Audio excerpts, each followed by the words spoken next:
Now, the search algorithms are going to be divided into two classes. So this week we're going to talk about uninformed search algorithms. Next week we'll talk about informed. Now, the difference is that with informed search algorithms, you have some way of estimating whether you're getting close to the goal or not. With these uninformed ones, when you reach the goal, you're told that you reached the goal, but before that you have no idea whether you're close to the goal or far away. And these are the algorithms we're going to look at: breadth first search, uniform cost search, depth first, depth limited search, and iterative deepening. All right, so let's start with breadth first search. So the rule here is, in choosing which node to expand, all nodes at a given depth must be expanded before you move on and expand any nodes at the next depth.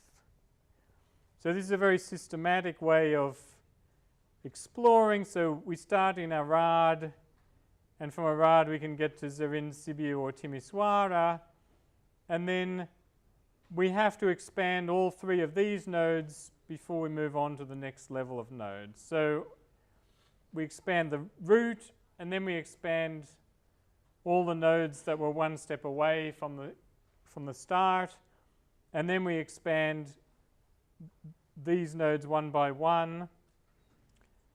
And then if we still haven't found the goal, we move on to the nodes at the next level, and we just move down level by level until we find the goal. This is breadth first search. And it doesn't really specify the order in which we expand these nodes. So if we pick a good order, we may find the goal a bit faster. All right, so let's analyze this. So is it complete? Well, yes, it is complete. If we assume the branching factor is finite and the shallowest goal is at some depth d, then when it reaches depth d, it'll guaranteed to find the goal. You know, it expands, it generates the nodes at depth 1, and then depth 2, and then depth 3. If the goal is at depth 6, when it reaches depth 6, it'll certainly find the goal. So it's guaranteed to find the goal. Now, what's the time and space complexity of this algorithm? Well, let's suppose the branching factor is 3. There's one root node, and then there's at most 3 nodes at depth 1, and then at depth 2 it's possible that all 3 nodes, that the 3 nodes each have 3 children. So then there'd be 3 times 3, which is 9 nodes at depth 2, and then there'd be 27 nodes at depth 3, and so on. So if we go back to B, there could be B nodes here, there could be B squared here, B cubed. Every time we go down to the next depth, it could go B cubed, and then B to the 4th, and then B to the 5th. It can multiply by B each time. Okay, so in the worst case, this is the number of, if we measure the length of the running of the algorithm by how many nodes are generated, it could be 1 plus B squared plus B cubed. B is the branching factor, the maximum number of children that each node can have. So for the 8 puzzle, it's 4 because you can move it in 4 different ways. And then what happens at the end? Well, yeah, so where does it stop? Now this is a slight little technicality. For breadth first search, for most of the other searches, we don't test if it's a goal until we're ready to expand the node. But for breadth first search, we can test when we generate the node. There's no reason to wait. So in this case, if the node occurs at depth D, the worst case is where the goal is actually the last one in the row that we generate. So we would, in that case, we would generate all nodes at depth D, but we wouldn't generate any nodes at depth D plus 1. So the total number of nodes generated is 1 plus B squared up to B to the D. And then you can do a little mathematical trick. This is actually equal to B to the D plus 1 minus 1 divided by B minus 1. And this number here is roughly B to the D. It's order of B to the D, assuming B is bigger than 1. We assume B is at least 2. If B is 1, then you're not really searching, you're just going in a straight line somewhere. So the time complexity is proportional to B to the power of D. Now what about space? Well, this is the problem with breadth first search. You have to keep all of these nodes in memory. These ones I maybe could dispose of, but everything here I have to keep in memory, because if the goal isn't there, then I have to go back and start expanding these nodes. So this is the weakness, in a way, of breadth first search, is that it uses a lot of memory. And then what about optimality? Well, yes, if our intention is to reach the goal in the fewest number of steps, then it's guaranteed to find the shortest path. The path, right. So when we say step, good question. So it's not guaranteed, the search is not guaranteed to be fast. The search may be quite slow. But in the end, the path that we generate is the shortest path. That's right. So it's a very important distinction. Now, how bad is this exponential space? Well, it depends what the task is. So if we're searching in a two-dimensional space, keeping everything in memory is not too bad. We're not going to run out of memory storing a map of Romania. But when we start to talk about things like Rubik's Cube, what did I say, 17? D is 17 and B is 12, right? So 12 to the power of 17 is a very big number, and we're easily going to run out of memory if we do this kind of search.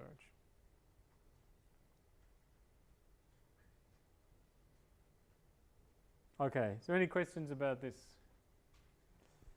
Right, yes?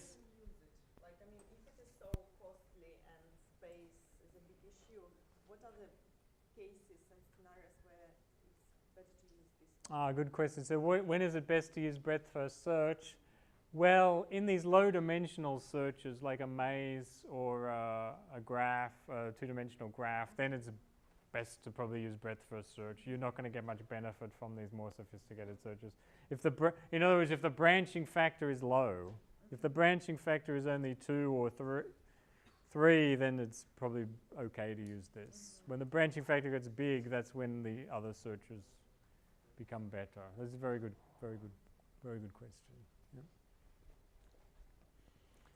All right, so the next search is uniform cost search. Now the motivation for this is the following. Let's say I want to get from Arad to Bucharest and I'm driving in my car. Really, it's not the number of cities that I go through that I care about, it's actually the distance that I drive, right? So breadth first search will find this path in the shortest number of steps, but this map here shows the actual distances of these roads. There was some ambiguity in different versions of the textbook whether this was miles or kilometers. I think it is actually miles. It turns out that there's actually an alternative path that's shorter than the one through Fagaras. Who knows what the shortest distance path is? That's right. If I go through, you have to be good at mental arithmetic, but if I go, this path here is actually 450, but if I go through Rymnicu, Vilsia, and Pitești, this path has more steps, but it's actually only 418. So often we want to find the shortest distance path rather than the shortest number of steps. And so we have a modified algorithm to do that, which is called uniform cost search. So what uniform cost search does is for each node it keeps a track of what the path distance is from the start state to that node, and it always expands the node with the shortest path length. So from Arad I can go to these 3 places, but when I choose the next thing to expand, I choose Zerind because its path length is shortest. It's only 75 away from Arad. Now here we've got to add these distances to get the total path length. So the next one is Timisoara, which is 118. And then I would expand Sibiu, which is 140. And then this Aradia, which is 146. Another issue we have to look at is repeated states.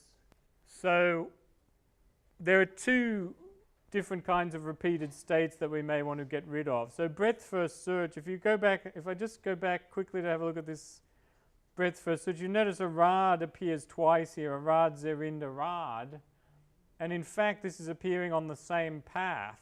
Now if I expanded this node, I guaranteed to get a suboptimal path because I'm actually driving from a rad to zerind and then back to a rad and then going somewhere else. So often we speed up the algorithm by getting rid of nodes that are repeated along the same path. So I wouldn't expand that node. I would just get rid of it. But then I might have nodes that are repeated in the tree but not repeated on a path. So for example, a radia appears here and a radia appears here. Well, I might still expand both of these because these are actually different paths. This is a rad zerinda radia and this is through Sibiu. But when we do breadth first search, we often want to actually exclude states that appear somewhere else in the tree. If we have two different ways of getting to Sibiu is a good example. So notice how I've got a rad and then a zerind and then a radia. Now if I expand a radia, one of the nodes generated is Sibiu. But this path to Sibiu is longer than that one. So this path is about 300 kilometers, that's only 140. So there's not much point in really keeping this path to Sibiu when I already knew a shorter way to get there. So we often use an enhancement to this, which technically is referred to as Dijkstra's algorithm. And what Dijkstra's algorithm does is, for each of these nodes, it keeps a record of what the shortest path we currently know to get to that node. And if we generate a new path, we only keep one of them. Whichever one is shortest we keep and the other one we throw away. And this actually makes the algorithm run more efficiently.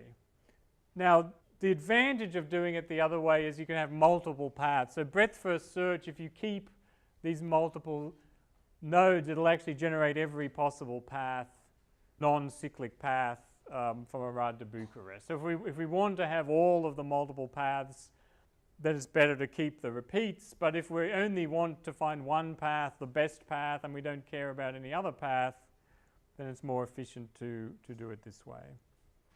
Now, the properties of uniform cost search, I won't go through these formal proofs, but you can actually prove that it is complete as long as each step is longer than some minimal length.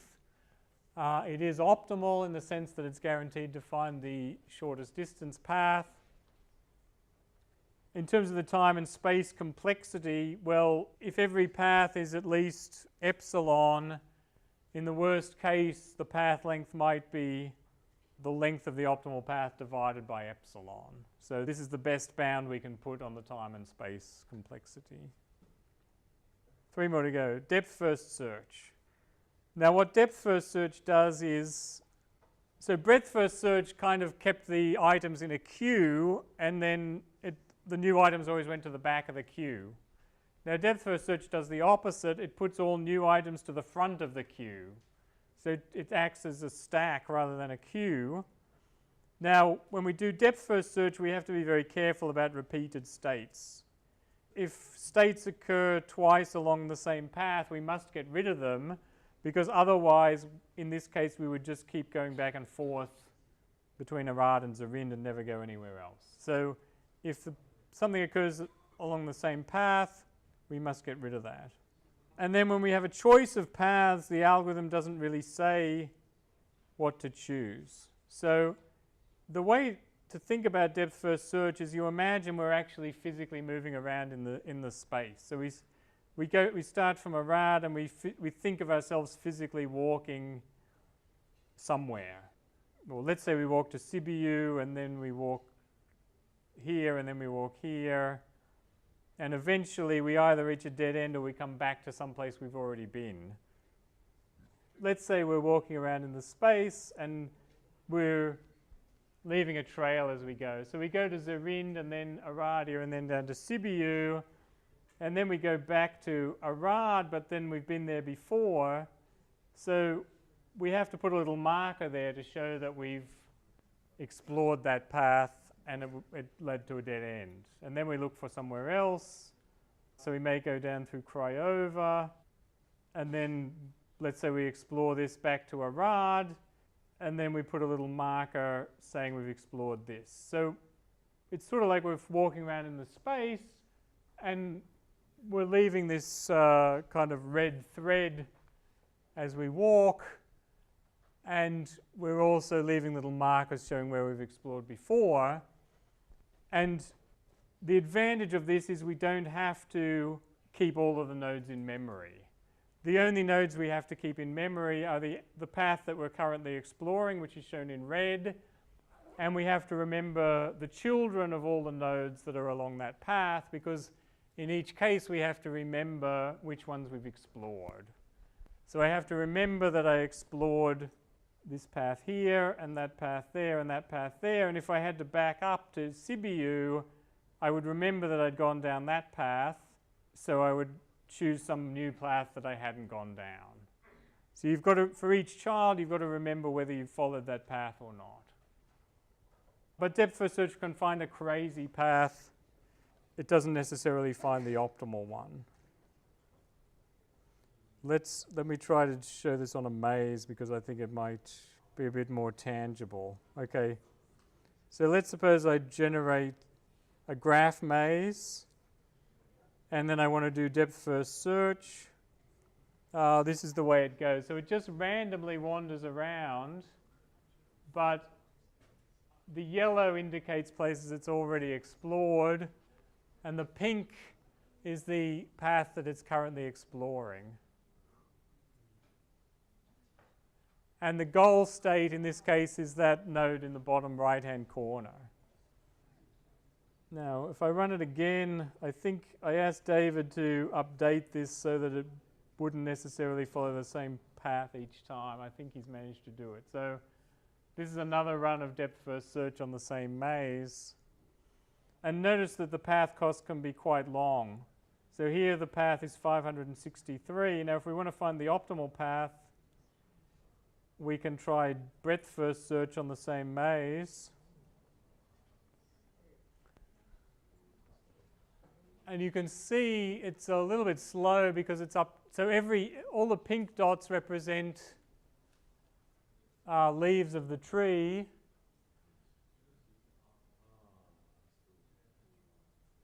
And there eventually it finds that path. So the optimal path is actually 161 steps, but depth first search found a path that was 500, right? So what's the analysis of depth first search? Is it complete? Well, if we don't test for repeated states, then no, it wouldn't be complete. It could just go around in circles. If we exclude repeated states along the same path, it is complete so long as the space is finite. Now, what about the time and space? The time complexity can be really bad in the worst case. You see, in some cases, you could see how in some cases it actually explored almost the entire maze before finding the solution. So, in the worst case, it could actually explore the whole state space, which could be the branching factor multiplied by to the power of m. So that could be really terrible, but on the other hand, there are some situations where depth first search actually finds a solution much faster than breadth first search. So that's what I've encouraged you to do, is play with this maze widget and try to design a maze in which depth first search is faster than breadth first search, or the other way around, and post your solution. The big advantage of depth first search is the space complexity. So as I mentioned, it only has to keep in memory the current search path and the children of those nodes. So in the worst case, there could be m nodes along the current path, and each one could have b children. So the space would only be b times m. So this is the big advantage of depth first search. It uses very little memory. And no, it's not optimal. We saw how it can find a path which is much longer than the shortest one.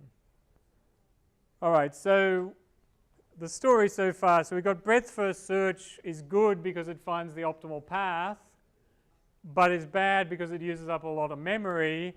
Depth first search is good in that it uses very little memory, but bad in that it can find a suboptimal path. So then the next question is there an algorithm that combines the advantages of these two? Is there another algorithm which has the advantage of using little memory, but also is guaranteed to find the shortest path, and the answer is yes. And this is sort of the punchline of this lecture, and this algorithm is called iterative deepening search.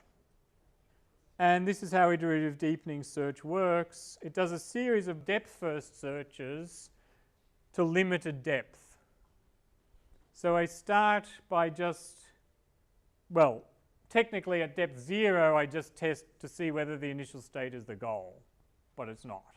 So then I expand the initial state and test whether any of those nodes is the goal. And then I go back to the beginning and I start with the initial state and I do a depth-first search, but only down to depth 2. So I do depth-first search, but only search to nodes that are at depth 2. And if I still haven't found the goal, then I start again and do a limited search to depth 3, and then to depth 4, and so on. I keep going until I find the goal. Depth limited search. I expand the nodes in the same way as the depth first search, but I impose a cutoff on the maximum depth of the path. So, if my cutoff is 3, then as soon as the path has reached 3 steps, I don't explore that path any further.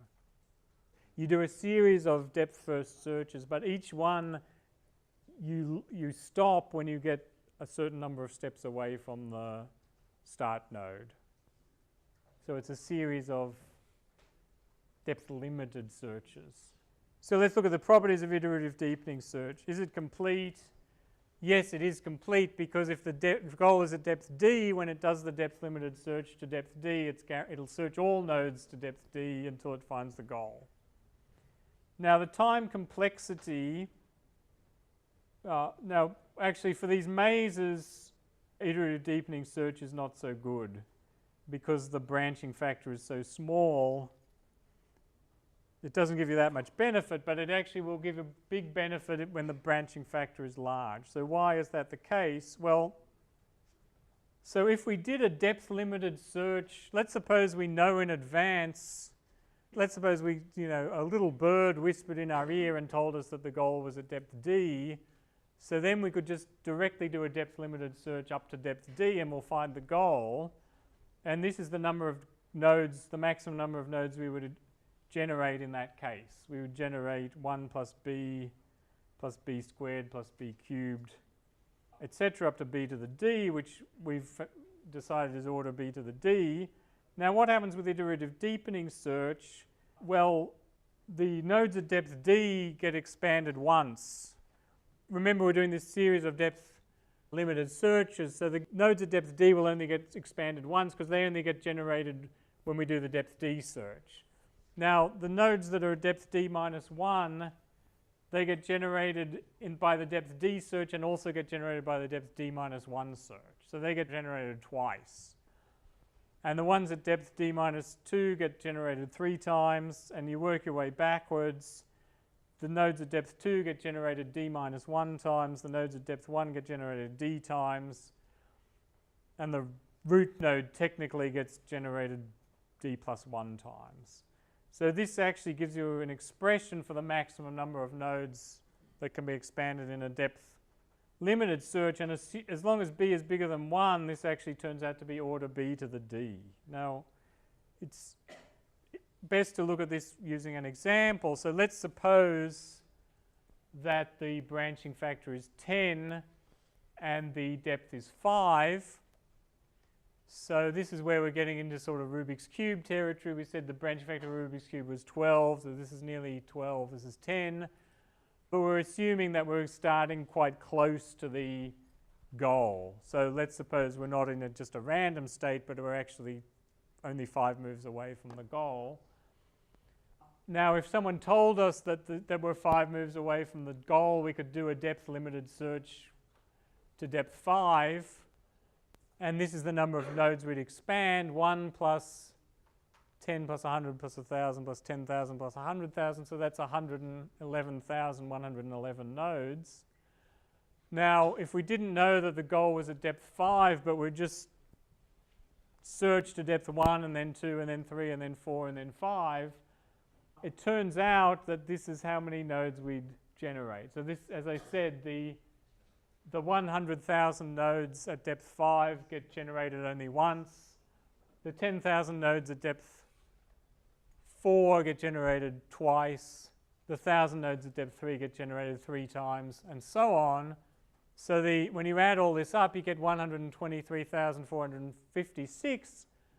And the important thing is that's only slightly higher than 111,000. So the iterative deepening, compared to just a depth limited search to the right depth, it actually is only a little bit longer.